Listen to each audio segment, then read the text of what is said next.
Hello students, कैसे हो? उम्मीद है सभी अच्छे होंगे। डियर स्टूडेंट्स, आज हम स्टडी करेंगे पोलराइजेशन। ये डाइलेक्ट्रिक एंड पोलराइजेशन का पार्ट 2 है। पार्ट 1 में हमने डाइलेक्ट्रिक को क्लियरली डिफाइन किया था एंड बहुत ही सिंपल लैंग्वेज के अंदर पोलराइजेशन को एक्सप्लेन किया था। आज हम पोलराइजेशन पे डिटेल स्टडी करेंगे। Okay, so if simply we define the polarisation, then we can say polarization is the formation of poles in the dielectric material, or we can say in an insulating material in the presence of electric field. That is called polarization. So if I write, then it is polarization of dielectric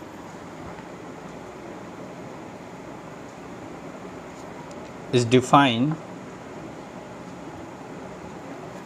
as a dipole moment formed in an insulating material, we can say in a dielectric material, due to an external, or we can say externally applied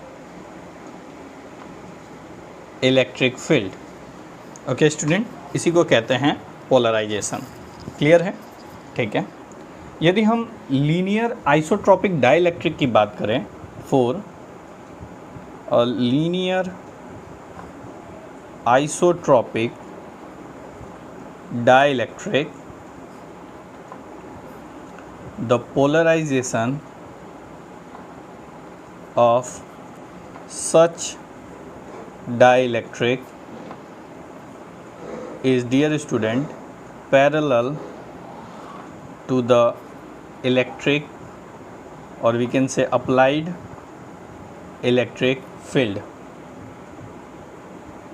Okay, so linear isotropic dielectric वो होते हैं जिसके अंदर जो polarisation होता है वो electric field के एग्जैक्टली पैरेलल होता है, उसे लीनियर आइसोट्रॉपिक मटेरियल कहते हैं।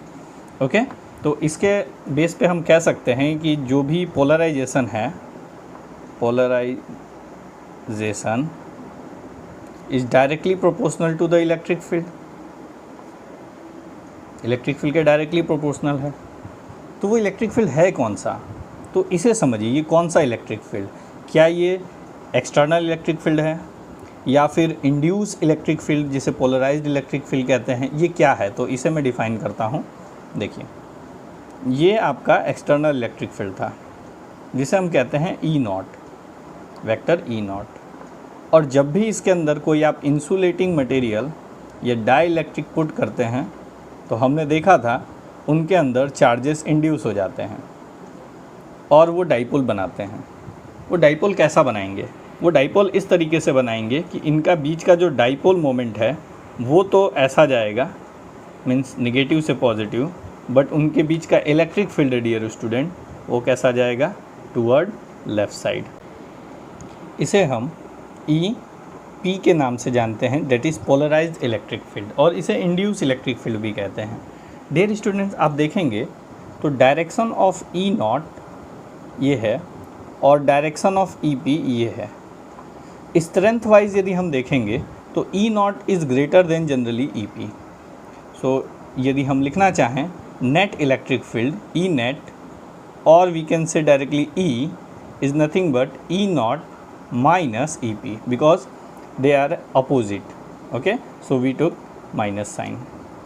So ये जो इलेक्ट्रिक फील्ड है, ये इसे हम कहते हैं इलेक्ट्रिक फील्ड अपना, that is net electric field. This one is net electric field. So we can write polarization as P. थोड़ा ध्यान देंगे, पोलराइजेशन को भी पी से लिखते हैं और डाइपोल मोमेंट को भी पी से लिखते हैं, तो कौन सा पी इसमें सुटेबल है? तो देखिए, जब हम पोलराइजेशन की बात करते हैं तो पोलराइजेशन में हम कैपिटल पी यूज़ करेंगे, और जब डाइपोल मोमेंट लिखेंगे तो डाइपोल मोमेंट में इस तरीके से थोड़ा स्मॉल पी ऐसे बनाएंगे ताकि दोनों में कोई कन्फ्यूज़न ना रहे। ध्यान रखने की बात है कि दोनों एक वेक्टर क्वांटिटी है, सो लिखते समय इस बात का ध्यान रखेंगे। सो इस पोलराइजेशन को मैं पी लिखता हूँ तो polarisation is directly proportional to electric field. ठीक है, अब ये डायरेक्टली प्रोपोर्शनल है तो प्रोपोर्शनैलिटी कांस्टेंट हम इधर इंट्रोड्यूस करेंगे और देखेंगे वो किसके इक्वल होगा। तो P इक्वल होता है dear student, P equal to chi E and E। यहाँ चाई E क्या है, इसको ऐसे पढ़ते हैं CHI चाई। चाई इज़ क्या है, चाई को हम कहते हैं डियर स्टूडेंट ससेप्टिबिलिटी। क्या कहते हैं, ससेप्टिबिलिटी। ठीक है, ये होता क्या है ससेप्टिबिलिटी, देखिए ससेप्टिबिलिटी एक कैपेसिटी है और कह सकते हैं एक एबिलिटी है किसी भी डाइलेक्ट्रिक की, जिससे कि वो बता सकता है कि वो डाइलेक्ट्रिक कितना ज़्यादा पोलराइज्ड होगा, कितना ज़्यादा रिस्पॉन्ड करेगा। मीन्स सपोज़ एक मटेरियल है X और एक मटेरियल है Y, इसके में चाई E की वैल्यू, इस डाइलेक्ट्रिक में चाई E की वैल्यू आती है सपोज़ 3 लेट्स से, और यहाँ चाई E की वैल्यू आती है 5। इसका मतलब X और Y में से कौन सा मटेरियल ज़्यादा पोलराइज्ड होगा, तो Y ज़्यादा पोलराइज्ड होगा। Means greater value of chi और we can say susceptibility indicate that the material is how responding in case of external electric field. So जितना ज़्यादा ससेप्टिबिलिटी होगी उतना ज़्यादा मटेरियल पोलराइज्ड होगा। ओके, दैट्स वाई ये डायरेक्टली प्रोपोर्शनल है। तो इसको ससेप्टिबिलिटी कहते हैं। ये एक टर्म है, 1 मार्क क्वेश्चन में आपसे पूछा जाता है एग्जाम में, तो इसे ध्यान रखेंगे। ठीक है, इसका एक और रिलेशन है, आप इसको ऐसे भी रिप्रेजेंट कर सकते हैं, पोलराइजेशन इज इक्वल्स टू चाई एप्सिलॉन नॉट टाइम्स E। यहाँ एक संबंध है, वो ये है कि chi epsilon not is equals to chi E। ये है डियर स्टूडेंट ससेप्टिबिलिटी वैक्यूम की, और ये है किसी डाई इलेक्ट्रिक मीडियम की। ठीक है, तो इसे आप ध्यान रखेंगे, और इसे तो आप जानते हैं परमिटिविटी है। ठीक है, ओके। तो एक ये तरीका है आपको पोलराइजेशन को डिफाइन करने का। डियर स्टूडेंट, एक और पॉपुलर तरीका है पोलराइजेशन को बताने का, देखिए वो क्या है, हम उसे डिफाइन करेंगे। The polarisation vector P is defined as dipole moment per unit volume. मतलब हम यदि लिखें इसे, तो the polarisation vector P is defined as the dipole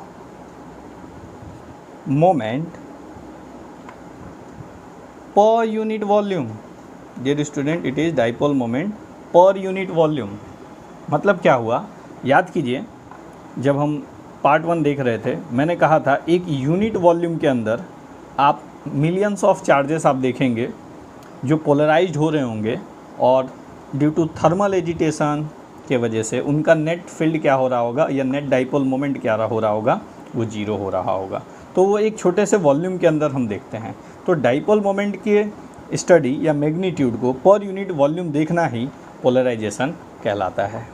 तो इस ढंग से यदि हम पोलराइजेशन के लिए कोई इक्वेशन लिखते हैं, तो पोलराइजेशन वेक्टर P किसके बराबर होगा, dipole moment vector P divide by volume.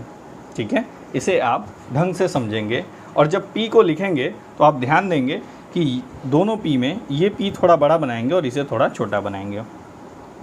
चलिए देखते हैं वॉल्यूम क्या रखेंगे आप। मान लीजिए ये आपने एक डाई इलेक्ट्रिक चूज़ किया, तो इसका एरिया होगा A, और मान लीजिए एक प्लेट इधर है, एक प्लेट इधर है, इन प्लेट्स के बीच में आप इसे रख रहे हैं, तो इनके बीच का सेपरेशन वो होगा D। तो एरिया इंटू D आपको वॉल्यूम देगा। तो हम कह सकते हैं polarisation is equals to dipole moment divide by AD। आप यहाँ देख रहे हैं ये पर यूनिट वॉल्यूम हो रहा है, इसीलिए इस पोलराइजेशन का दूसरा भी नाम है, आइदर आप इसे पोलराइजेशन कहिए या फिर आप इसे पोलराइजेशन डेंसिटी भी कह सकते हैं, डेंसिटी भी कह सकते हैं। Dipole moment per unit volume is nothing but polarisation density. ठीक है, इतना आप क्लियरली अपने ब्रेन में रखेंगे। ओके स्टूडेंट्स, चलिए एक रिलेशन और देखते हैं। This is page number 1, let takes to page number 2। ठीक है, देखिए इलेक्ट्रिक फील्ड का क्या रिस्पॉन्ड होता है और इसमें डाइलेक्ट्रिक का क्या इम्पोर्टेंस है। देखिए इफ़ मैं कांस्टेंट डिफाइन करता हूँ डाइलेक्ट्रिक के लिए, वो कांस्टेंट होगा K। याद है ये वही कांस्टेंट है जो कूलम्स में भी आपने यूज़ किया था, बट कूलम कांस्टेंट वो K अलग था, ये K अलग होता है। इसकी वैल्यू होती है 9 × 10⁹। नहीं, इस के की हम बात नहीं कर रहे हैं, दिस इज़ नॉट दिस के, ये के अलग है, ठीक है। ये डाई इलेक्ट्रिक कॉन्स्टेंट है, ध्यान रखेंगे, ठीक है। हम इसे डिफाइन करेंगे, it is dielectric constant. Okay student, चलिए डिफाइन करते हैं। देखिए अभी हमने देखा था कि net electric field that is E is equals to E not minus polarised electric field, है ना। ये हमने देखा था जब भी किसी डाई इलेक्ट्रिक सब्सटेंस को एक्सटर्नल इलेक्ट्रिक फील्ड के अंदर रखते हैं तो क्या होता है, ये के, ये डाई इलेक्ट्रिक कॉन्स्टेंट, ये होता है, ये एक रेशियो है किसका, it is the ratio of original electric field to the net electric field. Original electric field मतलब एक्सटर्नल, जो इनिशियली इलेक्ट्रिक फील्ड था जब कंडक्टर की जो प्लेट्स थी उनके बीच में डाइलेक्ट्रिक नहीं रखा था उस समय, मतलब E नॉट। तो हम K को लिखेंगे E नॉट जब कोई डाइलेक्ट्रिक मीडियम नहीं था, divide by net electric field that is E not minus EP। ये होता है आपका डाइलेक्ट्रिक कांस्टेंट, ठीक है। तो इसे दिमाग में बैठा के रखेंगे। तो इसको और भी आप क्या लिख सकते हैं, डायरेक्टली के, इस थोड़ा अलग तरीके से के थोड़ा डार्क बनाएंगे ताकि इस के और इस के में कन्फ्यूज़न ना हो। इसको आप ये भी लिख सकते हैं E not divide by E, ठीक है ना, इतना ध्यान रखेंगे। Okay, note point for vacuum, यदि डाइलेक्ट्रिक नहीं रहता है, वैक्यूम रहता है दो इलेक्ट्रिक एक्सटर्नल इलेक्ट्रिक फील्ड में, तो आप कह सकते हैं E नॉट किसके बराबर होगा, E के बराबर होगा। क्यों, क्योंकि पोलराइज्ड इलेक्ट्रिक फील्ड तो होगी ही नहीं वहाँ पे, ये जीरो होगा, नॉट इक्वल टू मैंने गलती से लिख दिया, वो जीरो होगा क्योंकि पोलराइज्ड इलेक्ट्रिक फील्ड तो होगी ही नहीं वहाँ पे। इज़ इट क्लियर बच्चों, इतना समझ में आ गया। ओके, आगे बढ़ते हैं। Relation between polarisation and we can say surface charge density, next हम देखते हैं relation between polarisation and surface charge density. ये कैसी surface charge density dear student, induce surface charge density, जिसको सिग्मा पी से भी डिनोट करते हैं, ठीक है ना। और किसके अंदर, डाइलेक्ट्रिक के अंदर। तो पोलराइजेशन और surface charge density, we can say induce surface charge density के बीच का क्या रिलेशन है, ठीक है। तो हम वही यूज़ करेंगे जो बेसिक हमारे पास फॉर्मूला हमने अभी देखा था कि polarisation is equals to dipole moment divide by volume, ठीक है, हम इसका यूज़ करेंगे। तो डाइपोल मोमेंट क्या होगा बच्चों, यदि मान लीजिए हमने एक ऐसा रेक्टेंगुलर स्लैब कंसीडर किया, एक स्लैब कंसीडर किया डाइलेक्ट्रिक मीडियम का, जिसका क्रॉस सेक्शन एरिया A है, जिसके बीच में यदि पोल्स क्रिएट होंगे तो उन दो चार्जेस के बीच में, जो अपोजिट चार्जेस हैं उनके बीच में डिस्टेंस यदि L है, ओके, और इसका surface charge density sigma P है, यदि ये तीन केसेस हैं तो हम इसे लिख सकते हैं P polarisation is equals to, इस P की मतलब ये डाइपोल मोमेंट है ना, इसको क्या लिखेंगे, ये होता है दो चार्जेस के बीच का डिस्टेंस। तो वो कितना है, L लेंथ हमने लिया है, L into charge Q divide by volume, volume कितना हो जाएगा, एरिया इंटू ये लेंथ। क्लियर है, लेंथ से length cancel, Q by A बचा हमारे पास। अब देखिए, सिंस हमने डिफाइन ही करना है यहाँ पे और रिलेशन ही फाइंड करना है सरफेस चार्ज डेंसिटी जो इंड्यूस हुई है, तो हम Q को रिप्लेस करेंगे। हम जानते हैं sigma is equals to charge per unit area, और इंड्यूस है या पोलराइज है तो सिग्मा P हो जाएगा। तो हम यहाँ से लिख सकते हैं Q is equals to sigma P times A, that is sigma P times A divide by A cancel, we have P is equal to sigma P। क्या समझ में आया बच्चों, हमने एक और इक्वेशन देख लिया, पोलराइजेशन किसके इक्वल होता है, सिग्मा P के, मतलब इंड्यूस सरफेस चार्ज डेंसिटी के इक्वल होता है। क्लियर? तो यहाँ पे हमने 3 फॉर्मूले देखे इसके लिए। पहला फॉर्मूला पोलराइजेशन का, polarisation is equals to chi E times E. दूसरा formula polarisation is equal to dipole moment divide by volume. और तीसरा फॉर्मूला देखा polarisation is equal to sigma P. ये तीनों रिलेशन आपको ध्यान रखने हैं। ओके स्टूडेंट्स, इतना आपको ध्यान रखना है। चलिए अभी देखते हैं रिलेशन बिटवीन डाइलेक्ट्रिक कांस्टेंट के एंड चाई।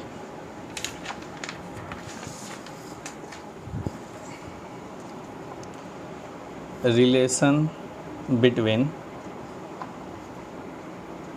डाइलेक्ट्रिक कांस्टेंट, ये देखा था ना, ये वाला के डार्क हमने जो बनाया था, डाइलेक्ट्रिक कांस्टेंट के एंड चाई, इस चाई के बीच में। ध्यान रखिए चाई ई नहीं है, चाई है, ठीक है ना, वैक्यूम के लिए जो लेते हैं। बहुत सिंपल है और इस रिलेशन के बेस पे आपको न्यूमेरिकल भी एग्जाम में पूछे जाते हैं और डायरेक्टली रिलेशन भी पूछा जाता है। तो सबसे बेसिक से स्टार्ट करते हैं। तो आप जानते हैं ई नेट कितना होगा, E original field means external field before the putting dielectric minus polarised electric field और इंड्यूस इलेक्ट्रिक फील्ड। और हम जानते हैं पोलराइज्ड इलेक्ट्रिक फील्ड क्या होता है। पोलराइज्ड इलेक्ट्रिक फील्ड होता है sigma P by epsilon not. जानते हैं ना, ये आपने चैप्टर 1 में भी देखा था और चैप्टर 2 में भी देखा है, गॉस लॉ से आपने डिराइव किया है, ठीक है। और हमने अभी अभी डिराइव किया, मैं आपको पेपर दिखाता हूँ, हमने अभी अभी डिराइव किया कि सिग्मा पी के इक्वल होता है। तो हम लिखेंगे sigma P is equals to P divide by epsilon naught. ये पी क्या है, पोलराइजेशन है। So E we can write like E not minus polarisation P divide by epsilon naught. और डियर स्टूडेंट, हमारे पास एक और रिलेशन है, polarisation is equals to x E. और हम जानते हैं जो एक्स ई होता है वो एक्स टाइम एप्सिलॉन नॉट होता है, हम ऐसे लिख सकते हैं। तो यहाँ से हम यदि पोलराइजेशन को लिखें तो पोलराइजेशन हो जाएगा एक्स एप्सिलॉन नॉट, सॉरी इसको एक्स नहीं चाई कहते हैं, चाई एप्सिलॉन नॉट टाइम्स ई, ठीक है। तो देखिए हम इसकी वैल्यू यहाँ पुट करते हैं, E is equals to E not minus chi epsilon naught E divide by epsilon naught, ठीक है। इन सारे रिलेशंस को हम यूज़ कर रहे हैं, ध्यान रखिएगा। अभी ये वेक्टर क्वांटिटी है तो वेक्टर लगा देते हैं, epsilon not cancel out, we have E is equals to E not minus chi E. Okay student, ये हमारे पास नेट इलेक्ट्रिक फील्ड निकला है। ये इलेक्ट्रिक फील्ड की इक्वेशन भी आपको ध्यान रखनी है, पर इतना इंपॉर्टेंट नहीं है क्योंकि अभी हम एक कंक्लूजन पे आना चाहते हैं कि के और चाई का क्या रिलेशन है। अभी तक हमने के को इंट्रोड्यूस नहीं किया बच्चों, तो अब हम के को इंट्रोड्यूस करना चाहते हैं। हमें पता है के का एक इक्वेशन होता है, के होता है, अभी डिफाइन भी किया था हमने, ई डिवाइड बाई ई। ये नेट ई होगा और ये एक्सटर्नल जो भी इलेक्ट्रिक फील्ड था वो होगा। अब देखिए यदि मुझे इस के को यहाँ इंट्रोड्यूस करना है तो मुझे क्या करना पड़ेगा, मुझे ई नॉट की जगह मैं के टाइम ई लिख दूँ, यहाँ ई नॉट की जगह के टाइम ई लिख देता हूँ तो मेरा काम हो जाएगा, है ना। तो मैं क्या करूँगा, E is equals to E not की जगह के टाइम नेट इलेक्ट्रिक फील्ड, के क्या है ध्यान रखेंगे 9 × 10⁹ नहीं है, ये डाइलेक्ट्रिक कांस्टेंट है, minus chi E.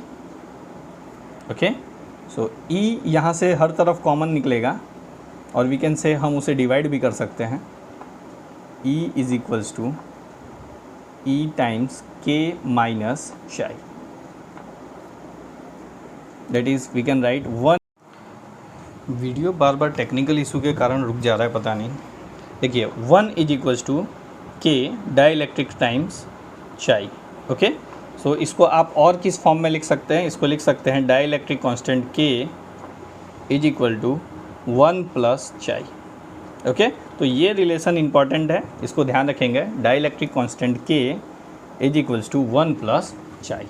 Okay, now dear student, हम देखेंगे क्या होता है डाइलेक्ट्रिक का ब्रेकडाउन होना। ये इंपॉर्टेंट रिजल्ट है, डेरिवेशन है, छोटे छोटे आपको ध्यान रखने हैं। अभी हम स्टडी करेंगे डाई इलेक्ट्रिक ब्रेक डाउन, ठीक है। इसको हम डाई इलेक्ट्रिक स्ट्रेंथ के टर्म्स में भी समझते हैं।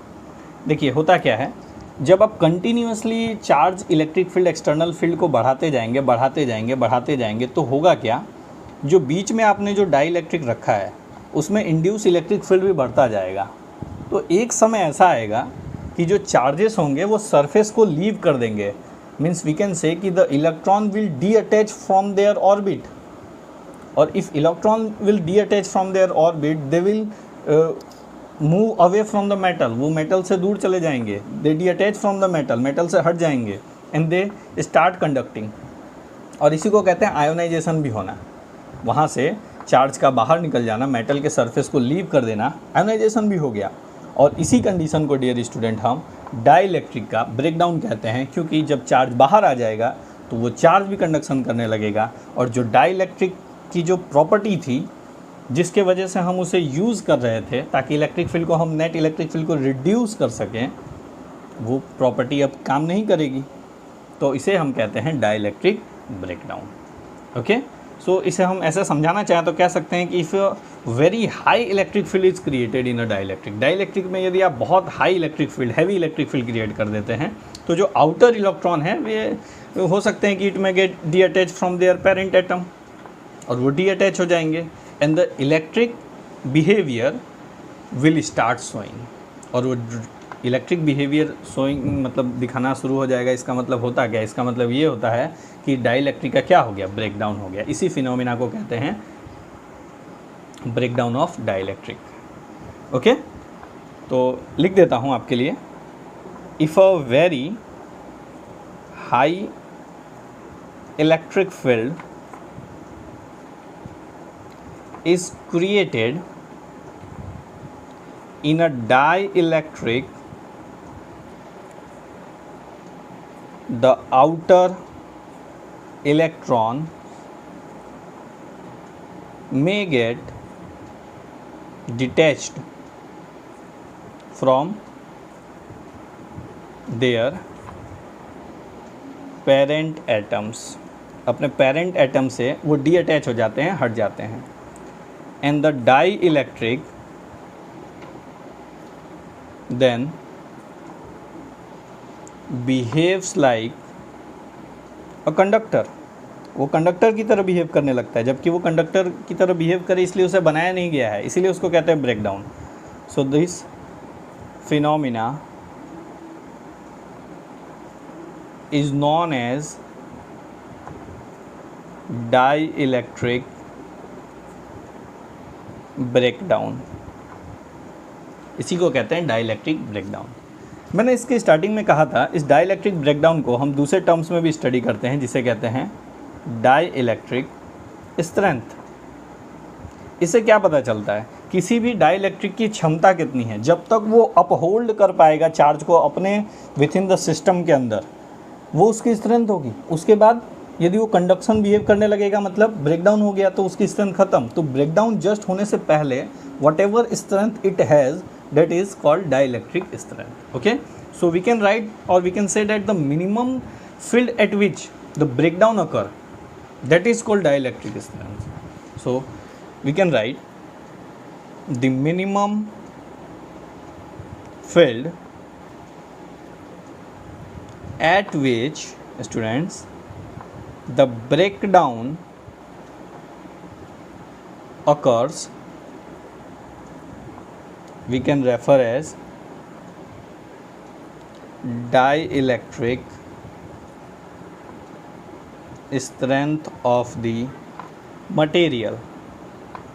और इसे हम कैसे लिखते हैं, इसकी यूनिट यदि हम इस बताना चाहें डाइइलेक्ट्रिक स्ट्रेंथ की, तो unit of dielectric strength is nothing but volt पर मीटर, जो कि इलेक्ट्रिक फील्ड की यूनिट होती है।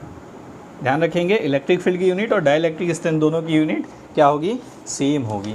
ओके, अब इसी कड़ी में डाइइलेक्ट्रिक एंड पोलराइजेशन में एक छोटा सा टॉपिक रह गया है हमारा, जिसे हम कहते हैं इलेक्ट्रिक डिस्प्लेसमेंट। इसके बाद ये टॉपिक ख़त्म हो जाएगा और देन हम स्टार्ट करेंगे कैपेसिटर एंड कैपेसिटेंस। ओके, तो चलिए स्टार्ट करते हैं। टॉपिक है इलेक्ट्रिक डिस्प्लेसमेंट क्या होता है? देखिए, आपने देखा था कि लोकलाइज्ड डिस्प्लेसमेंट हुआ था और इलेक्ट्रिक डाइपोल बन गया था डाइलेक्ट्रिक के अंदर। वो जो इलेक्ट्रिसिटी की वजह से और we can say electric field की वजह से इलेक्ट्रिक चार्जेस का जो डिस्प्लेसमेंट हुआ है उसे इलेक्ट्रिक डिस्प्लेसमेंट कहते हैं। ध्यान रखेंगे, क्या कहते हैं उसे? Electric displacement. और उसको हम मैथमेटिकली लिखते हैं D is equals to epsilon not E plus P। इसे आप ध्यान रखेंगे, D is equals to epsilon not E plus P। इसका डेरिवेशन आपके स्कोप में नहीं है, क्लियर? तो ध्यान रखेंगे डायरेक्टली इसको, electric displacement D is equals to epsilon not E plus P। ये P डाइपोल मोमेंट नहीं है, ये P क्या है? पोलराइजेशन, या फिर आप कह सकते हैं पोलराइजेशन डेंसिटी। E क्या है? Net electric field. एप्सिलॉन जानते ही हैं आप, और D क्या है? Electric displacement. Okay, thank you students.